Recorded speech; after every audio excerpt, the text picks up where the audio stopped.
தமிழக மக்கள் அனைவருக்கும் வணக்கம். எடப்பாடி பழனிசாமி அவர்களிடமிருந்து இப்படி ஒரு ரிப்ளை வரும், இந்த மாதிரியான ஒரு சம்பவத்தை அவர் செய்ய போறாரு அப்படின்னு யாருமே எதிர்பார்க்கலங்க.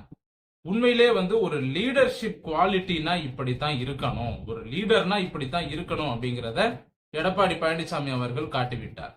செங்கோட்டையனை தூக்கி அடிச்சிட்டார். வெளியில போ, கட்சியில உனக்கு இனிமே எதுவுமே இல்ல, கட்சி பதவியே இல்ல.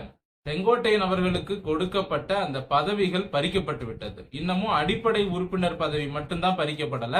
சோ அடிப்படை உறுப்பினர் பதவியிலிருந்தும் செங்கோட்டையன் நீக்கப்படுகிறார் அப்படிங்கிற அறிவிப்பு விரைவில் வரும். சோ செங்கோட்டையனை கட்சியிலிருந்தே தூக்கியாச்சு, பதவியிலிருந்து தூக்கியாச்சு அப்படின்னாலே கட்சியிலிருந்து தூக்குனதா தான் அர்த்தம். ஆக மொத்தம் இங்க நான் தான் கிங்கு, நான் என்ன சொல்றனோ அதை தான் எல்லாரும் கேட்கணும் அப்படிங்கிற அந்த ஒரு லீடர்ஷிப் மைண்ட் செட்டுக்கு எடப்பாடி பழனிசாமி அவர்கள் எப்பொழுதோ வந்து விட்டார். அது தெரியாம நிறைய பேர் எடப்பாடி பழனிசாமியை எப்படியாவது வீழ்த்திடலாம் அப்படின்லாம் நினைக்கிறாங்க. அவரை பொறுத்த வரைக்கும் அவருக்கு பதிலாக, செங்கோட்டையனுக்கு பதிலாக வேறொருவரை நியமனம் பண்ணிடலாம். மெஜாரிட்டி ஆட்கள் எடப்பாடி பழனிசாமி பக்கம் தாங்க இருக்காங்க. இந்த உண்மையை நாம ஏத்துக்கிட்டு தான் ஆகணும். நாம வேணா சொல்லலாம், எடப்பாடி பழனிசாமி அவர்கள் சசிகலாவுக்கு துரோகம் செய்து விட்டார், டிடிவி தினகரனுக்கு துரோகம் செய்து விட்டார் அப்படின்லாம் நீங்க சொல்லலாம். அதெல்லாம் பாஸ்ட், முடிஞ்சு போச்சு. வாய்ப்பு கிடைச்சது, எடப்பாடி பழனிசாமி பயன்படுத்தி கொண்டார். கிடைத்த வாய்ப்பை சரியாக பயன்படுத்தி கொள்பவன் புத்திசாலி. அந்த புத்திசாலி எடப்பாடி பழனிசாமி அப்படின்னு சொல்லலாம். சரிங்களா? இப்ப இருக்கிற சூழ்நிலையில செங்கோட்டையனுக்கு வளைஞ்சு கொடுத்து போனாரு அப்படின்னா எடப்பாடி பழனிசாமி அவர்களினுடைய வேல்யூ என்பது போயிடும், டவுன் ஆயிடும், அவருடைய மதிப்பு குறைஞ்சிரும். எடப்பாடி பழனிசாமி அவர்கள் ஒரு லீடரா இருக்கிறதுக்கான தகுதியே இல்லாம போயிடும்.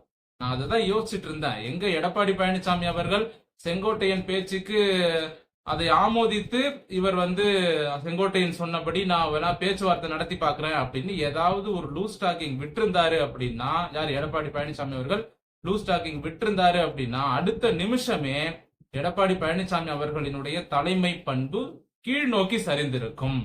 மற்ற அரசியல் தலைவர்கள் மதிச்சிருக்கவே மாட்டாங்க. இந்த ஒரு விஷயத்த ஸ்டாலின் கூட எதிர்பார்த்திருக்க மாட்டாரு. ஏன், தமிழ்நாட்டில் எந்த ஒரு ஊடகவியலாளரும் அரசியல் விமர்சகர்களும் அரசியல் இதுதான் நடக்கும்னு கணிக்கக்கூடிய ஆட்கள் கூட இத யோசிச்சிருக்க மாட்டாங்க. சோ அப்படிப்பட்ட ஒரு அதிரடியான விஷயத்த அவர் செஞ்சிருக்காரு.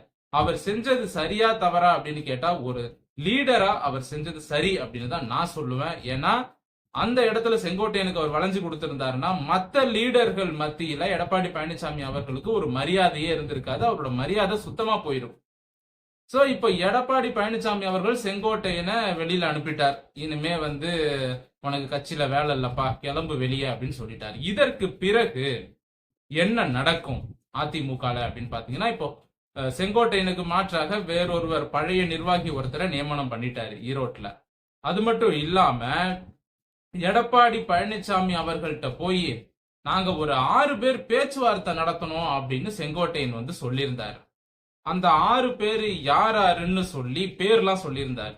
இதற்கு முன்னால எடப்பாடி பழனிசாமி அவர்கள் என்ன சொன்னாரு ஊடகங்கள் முன்னிலையில அப்படின்னா, செங்கோட்டையன் ஒரு 5 பேர் அழைத்து கொண்டு மொத்தமாக ஒரு 6 பேர் என்னிடம் பிரிந்து சென்ற சசிகலா, ஓபிஎஸ், டிடிவி தினகரன் இவங்களெல்லாம் சேர்த்துக்கோங்கன்னு சொல்லி என்கிட்ட பேச்சுவார்த்தை நடத்தினாங்க அப்படின்னு சொன்னதெல்லாம் பொய். அப்படி யாருமே பேச்சுவார்த்தை நடத்தல அப்படின்னு எடப்பாடி பழனிசாமி அவர்கள் சொல்லியிருந்தாரு. அதற்கு பதிலடி கொடுக்கும் விதமாக செங்கோட்டையன் நேத்து சொல்லியிருந்தாரு, ஒரு 6 பேர் சொல்லியிருந்தாரு. அதாவது வேலுமணி, நத்தம் விஸ்வநாதன், செங்கோட்டையன் அவரு, அதே போல தங்கமணி, சி.வி. சண்முகம், அன்பழகன். சோ இவங்க 6 பேரும் சேர்ந்து நாங்க எல்லாம் போயிட்டு எடப்பாடி பழனிசாமியை பார்த்து பேசணும், பிரிந்து சென்றவர்களை சேர்த்துங்கன்னு சொன்னோம். அதற்கு எடப்பாடி பழனிசாமி அவர்கள் மறுப்பு தெரிவித்து விட்டார் அப்படின்னு இந்த 6 பேர் பேரையுமே சொன்னார். ஆனா இந்த 6 பேர்ல செங்கோட்டையன் ஒருத்தர் மட்டும்தான் இப்ப பேசியிருக்காரு. மீதி இருக்கிற 5 பேரும் வாயே திறக்கல. இந்த இடத்தில் செங்கோட்டையன் தோற்று விட்டார். மீதி இருக்கிறது யாரு? செங்கோட்டையனை தவிர்த்து வேலுமணி, தங்கமணி, சி.வி. சண்முகம், நத்தம் விஸ்வநாதன், அன்பழகன். இந்த 5 பேரும் செங்கோட்டையன் விவகாரத்தில் வாயே திறக்கல. அப்ப இதுல இருந்து என்ன தெரியுது அப்படின்னா, எடப்பாடி பழனிசாமி அவர்களின் கைதான் ஓங்கி இருக்கிறது. எடப்பாடி பழனிசாமி அவர்களுக்கு ஆதரவாகத்தான் மற்றவர்கள் எல்லாம் இருக்கிறார்கள் அப்படிங்கிறது தெளிவா தெரிஞ்சு போச்சு. சோ எடப்பாடி பழனிசாமி அவர்கள் தன்னுடைய ஒற்றை தலைமையின் கீழே அதிமுகவை கொண்டு வந்துட்டாரு. வெற்றியோ தோல்வியோ நான் தான் தலைவன், கட்சி என்னுடையது அப்படிங்கிற அந்த ஒரு மைண்ட் செட்டுக்கு, அந்த ஒரு தகுதிக்கு எடப்பாடி பழனிசாமி அவர்கள் வந்து விட்டார்.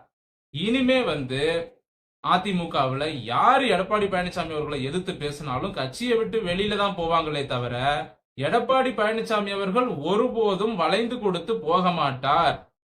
அதனால இனிமே அதிமுகவுல இருக்கிறவங்க எடப்பாடி பழனிசாமி அவர்கள் என்ன சொல்றாரோ அதை கேட்டு செயல்படுங்க. இப்ப செங்கோட்டையன் அவர்கள் ரொம்ப திமிரா ஒரு விஷயம் சொன்னாரு. என்ன சொன்னாரு அப்படின்னா, நான் தான் எடப்பாடி பழனிசாமி அவர்களுக்கு சீட்டே வாங்கி கொடுத்தேன், நான் தான் சீனியரு எடப்பாடியை விட, நான் தான் எம்ஜிஆர் கிட்டே டைரக்டா பேசுவேன், சோ எடப்பாடி அவர்களுக்கு சீட் வாங்கி கொடுத்ததே நான் தான், அதனால என்ன இவர் மதிக்கல அப்படிங்கிற ஒரு குற்றச்சாட்டையும் அவர் வச்சிருந்தார்.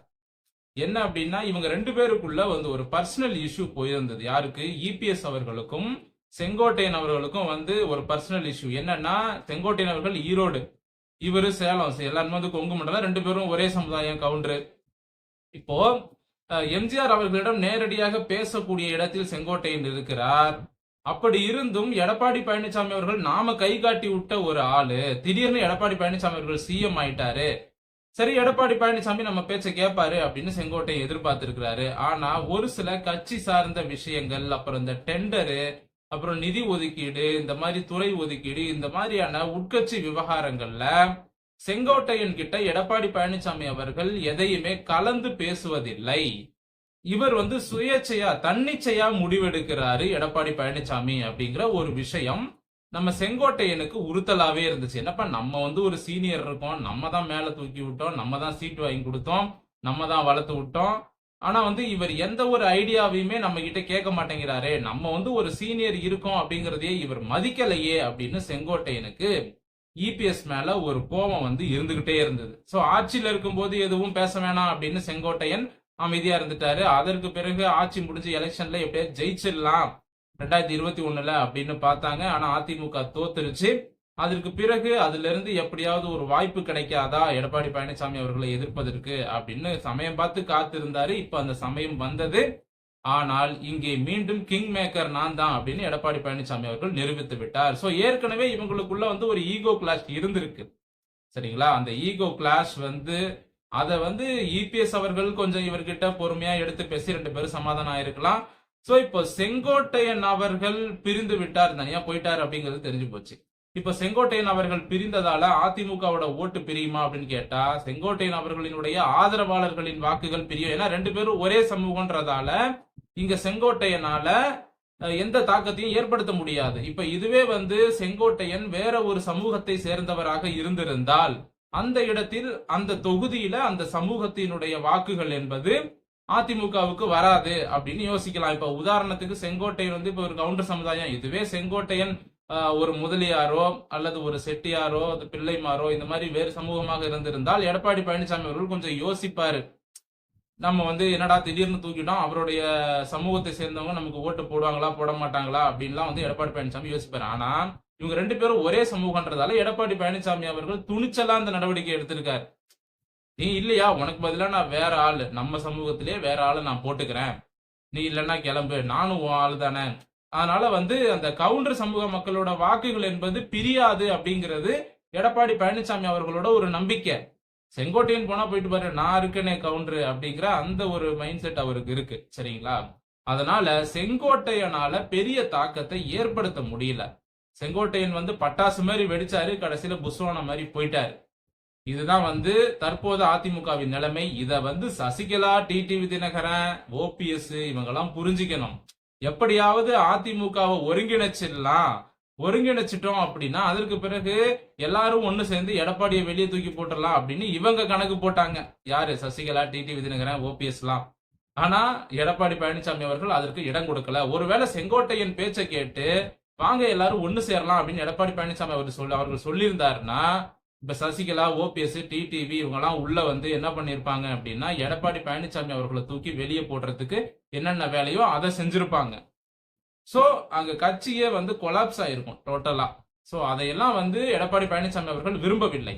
செங்கோட்டையனால் இழந்த வாக்குகள், சசிகலாவால் இழந்த வாக்குகள், டிடிவி தினகரனால் இழந்த வாக்குகள், அதே போல ஓபிஎஸ் அவர்களால் இழந்த வாக்குகள், இதையெல்லாம் கூட்டணி கட்சிகள் பிளஸ் நம்முடைய பிரச்சாரம், இதை வைத்து நாம சமன் செஞ்சிடலாம் அப்படின்னு எடப்பாடி பழனிசாமி அவர்கள் நினைக்கிறாரு.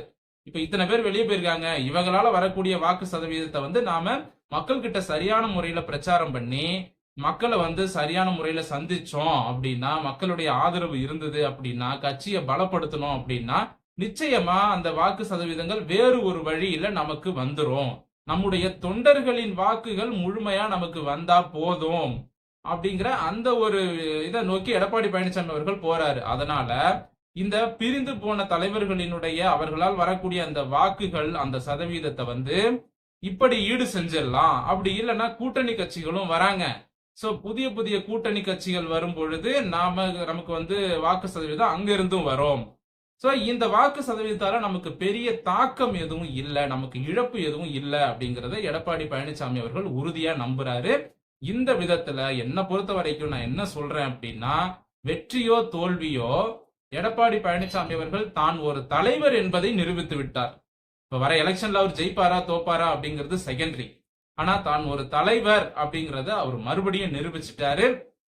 இப்ப அடுத்த கட்டமா நயினார் கிட்ட வந்தோம் அப்படின்னா, டிடிவி தினகரன் நயினார் மேல கோவப்படுறாரு. அண்ணாமலை சரியா இருந்தாருப்பா, ஆனா நயினார் சரியில்லை அப்படிங்கிற மாதிரி பேசுறாரு. சோ இதுல டிடிவி தினகரன் வெளியில வந்ததுல அண்ணாமலையோட பங்கு இருக்குமோ அப்படிங்கிற ஒரு சந்தேகமும் இருக்கிறது. ஏன்னா அதிமுகவோட கூட்டணி வேணாம் அப்படின்னு அண்ணாமலை தொடர்ச்சியா சொல்லிட்டு இருந்தாரு. இப்ப அண்ணாமலையை தூக்கி ஓரம் கட்டி வச்சுட்டாங்க. ஒருவேளை அண்ணாமலை அவர்கள் டிடிவி தினகரனோடு கைகோர்த்து கொண்டு அதிமுக பாஜக கூட்டணிக்குள்ள ஒரு பிரச்சனையை உருவாக்குறாரோ அப்படிங்கிற ஒரு தாட்டும் அரசியல் விமர்சகர்களால் சொல்லப்படுது. சோ அரசியல்ல எது வேண்டுமானாலும் நடக்கலாம் அப்படிங்கறதையும் நாம சொல்றோம். நம்ம குத்தம் சொல்லல. அவங்களால முடிஞ்ச ஒரு அரசியல் சூழ்ச்சிகளை செய்யத்தானே செய்வாங்க. இதுல மாற்று கருத்து இல்லை. இதுல நானா இருந்தாலும் அப்படித்தானே செய்வேன், நீங்களா இருந்தாலும் யாரா இருந்தாலும் நம்ம சில சூழ்ச்சிகளை அரசியல செஞ்சுதான் ஆகணும். இப்போ அண்ணாமலை அவர்களோட பங்கு டிடிவி தினகரன் இருக்கு அப்படிங்கிறது டிடிவி தினகரன் அவர்களோட பேச்சிலே தெரியுது அப்படின்னு சொல்றாங்க, அரசியல் விமர்சகர்கள் சொல்றாங்க. அது மட்டும் இல்லாம நாம கண்கூடவே பாக்குறோம். ஆக மொத்தம் ஒரு பெரிய கேம் நடந்துகிட்டு இருக்குங்க. இப்ப செங்கோட்டையன் அவர்களை தூண்டி விட்டது யாரு? அது பாஜகவா, அண்ணாமலையா, இல்ல திமுகவா, யாருன்னே தெரியல. ஆனா இதுல இந்த செங்கோட்டையன் விவகாரத்துல ஒரு பெரிய சம்பவம் மூடி மறைக்கப்பட்டிருக்கு தமிழக மக்கள் கிட்ட. அது என்ன அப்படின்னா, மத்திய அரசு மிக சீரும் சிறப்புமாக ஜிஎஸ்டி வரியை குறைச்சி ஏழை மக்களுக்கும் மிடில் கிளாஸ் மக்களுக்கும் ஒரு பெரிய நல்ல விஷயம் செஞ்சாங்க. அது மக்கள் கிட்ட கொண்டு போய் சேர்க்க விடாமல் தடுத்து விட்டது இந்த செங்கோட்டையனின் இந்த சம்பவம். செங்கோட்டையன் செய்த இந்த சம்பவம் ஜிஎஸ்டி விவகாரத்தை மக்கள்கிட்ட கொண்டு போய் சேர்க்கவே இல்லை. ஜிஎஸ்டியால ஏழை மக்கள் நடுத்தர மக்கள் பயனடைந்தார்கள் அப்படிங்கிற அந்த செய்தி மக்கள் கிட்ட போய் சேராமல் இருந்தது. இதனால பாஜகவுக்கு ஒரு டிராபேக், அதாவது அவங்களுக்கு ஒரு பின்னடைவு அப்படின்னு நான் சொல்லுவேன்.